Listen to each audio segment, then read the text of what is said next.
The Traitors is incredibly dramatic, and it's constructed that way. First created as a Dutch series, then turned into a BBC show, a Peacock show, and many, many other versions, I became totally obsessed with this show. I grew so obsessed that I began to study it, and eventually created my own version. What makes this show tick?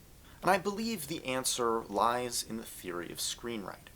The game design of The Traitors creates the optimal conditions for drama. Specifically, I'd like to discuss 4 elements of drama, then I'd like to show how each of these elements contributes to one of the show's most insane moments in its first season. Let's start with dramatic irony, when the audience knows something that the characters don't. In this case, it's pretty straightforward. The audience knows who the traitors are, and the characters don't. So we watch these people struggle to find information that's totally accessible to us. It draws the viewer in and gives the viewer power. The full story of the show is accessible to the viewer and only the faithful don't know the drama that's going on in Traitors Tower, and certain contestants don't know the drama that's going on in other contestants' lives. It's only through the edit that we see the full story. Then, let's talk about stakes. What's happening on screen needs to matter.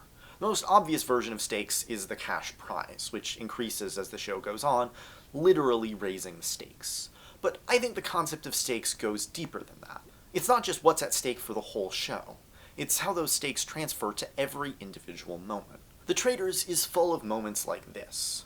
Any minute now, our players are about to meet at the round table for the first banishing. Claudia re-explaining what happens at the round table could be dismissed as just a simple clarification of the rules for anyone who missed the first half of the episode. But for viewers who have been watching since the beginning, it provides an important dramatic scaffolding. The question is, can the traitors go undetected? And will they lead their players, rather brilliantly, to banish a faithful? Who gets out at this specific round table matters, and we're gonna get our popcorn out. I know this is bad of me, but I absolutely can't wait. When creating a version of this show myself, one of the most important elements was kicking people out. I didn't have the time or budget for complex missions that increased the cash prize.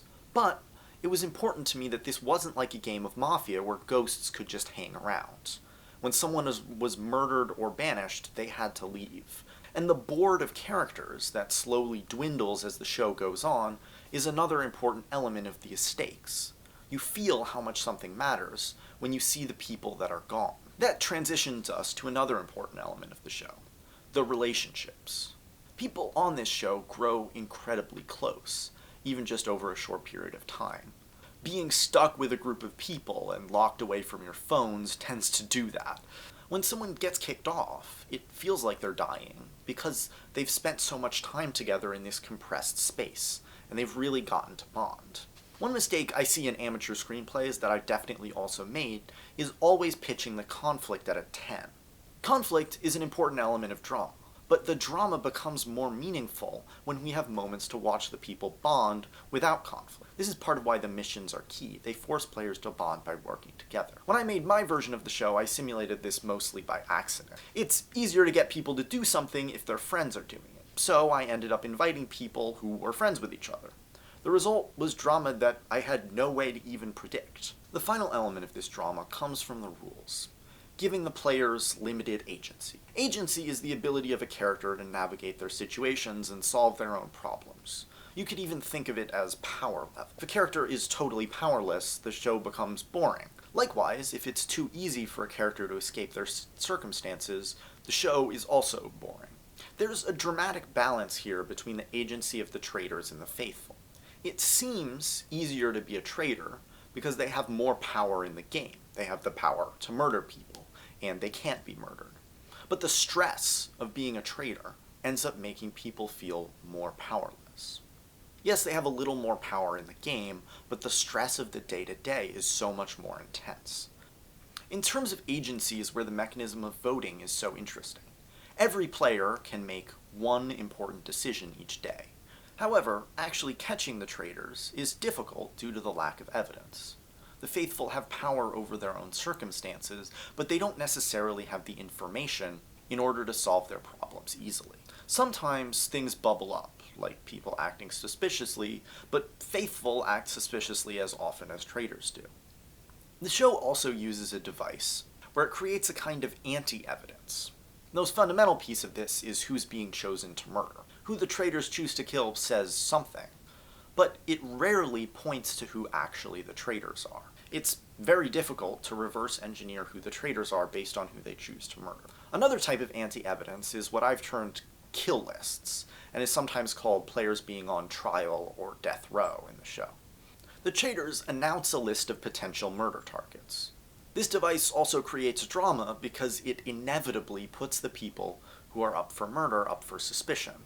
All of these mechanisms are evident in one of the great early episodes of the UK Traitors, and we don't even need to go to the round table to watch things explode. Where things explode is breakfast. Mild spoilers for a scene early in the season, but nothing severe.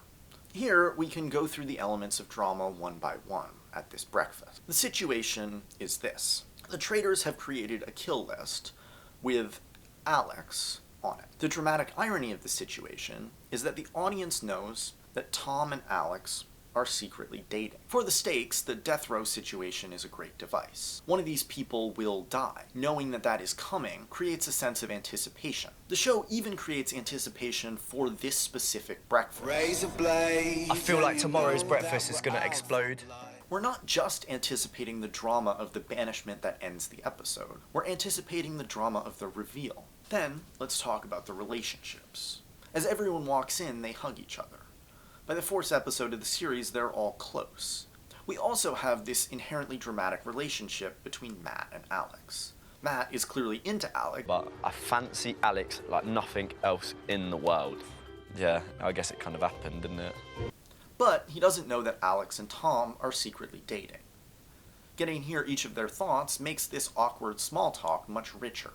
But it was a little awkward because I'm holding a secret from him, and that secret was sitting right next to me. Then let's talk about limited agency.